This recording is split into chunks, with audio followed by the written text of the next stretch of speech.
Aktivitas di Pasar Perumnas Klender, Jakarta Timur hingga Kamis 11 Juni kemarin tetap beroperasi seperti biasa. Padahal menurut data Dinas Kesehatan DKI Jakarta, ada 20 orang di Pasar Perumnas Klender yang positif terinfeksi virus COVID-19. 20 kasus positif terungkap setelah tim kesehatan melakukan 2 kali tes cepat, rapid test, dan tes PCR. Sayangnya temuan positif corona belum membuat aktivitas pasar dihentikan. Sebagai antisipasi penyebaran virus, pengelola membatasi kegiatan pasar hingga pukul 2 siang. Akses pintu masuk diperketat, melakukan disinfeksi pasar. Dan para pembeli juga pedagang wajib mematuhi protokol pencegahan COVID-19. Jelang hingga memasuki masa pembatasan sosial berskala besar PSBB transisi, sejumlah pasar di Jakarta kembali ramai. Tidak cuma padat, aktivitas jual beli di pasar juga kerap mengabaikan aturan menjaga jarak fisik atau kewajiban memakai masker. Pasar sebagai tempat berkumpulnya masyarakat diakui jadi salah satu titik rawan penyebaran corona. Hingga 10 Juni 2020, Ketua Ikatan Pedagang Pasar Indonesia atau IKAPI Abdullah Mansuri menyebut jumlah pedagang pasar di seluruh Indonesia yang terpapar COVID-19 mencapai 439 orang. 27 pedagang diantaranya meninggal dunia. IKAPI meminta pemerintah meningkatkan penerapan protokol kesehatan di pasar. Prinsipnya IKAPI meminta agar pemerintah daerah menjaga pedagang, menjaga pembeli agar selamat dan terhindar dari COVID-19. Caranya bagaimana?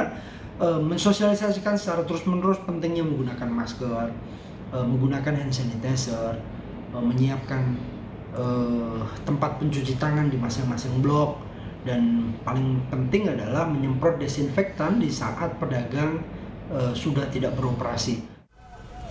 Pemprov DKI Jakarta pada pekan ketiga PSBB transisi berencana membuka kembali pasar non-pangan dan pusat perbelanjaan. Sejumlah protokol pencegahan COVID-19 telah disiapkan, mulai dari pengoperasian hanya 50% dari kapasitas normal hingga sistem ganjil genap pembukaan operasional toko. Jika selama transisi ini ada temuan kasus positif corona di pasar, maka penutupan sementara akan dilakukan. Di semua pasar itu nanti sekarang sudah dijalankan pemeriksaan sebelum masuk dan jalur lalu lalang orang akan diatur supaya satu arah. Lalu yang kedua, bila ditemukan positif maka pasar itu akan ditutup dulu. Ditutup nanti pengaturannya sesuai dengan kasusnya nantinya. Lalu kedisiplinan membuka, yang buka tutup pasar sesuai dengan hari ganjil genap. Jadi hari kios nomor ganjil beroperasi hari ganjil, kios nomor genap beroperasi hari tanggal genap. Pemprov DKI Jakarta mulai menerapkan pelonggaran PSBB yang disebut sebagai masa transisi sejak 5 Juni lalu.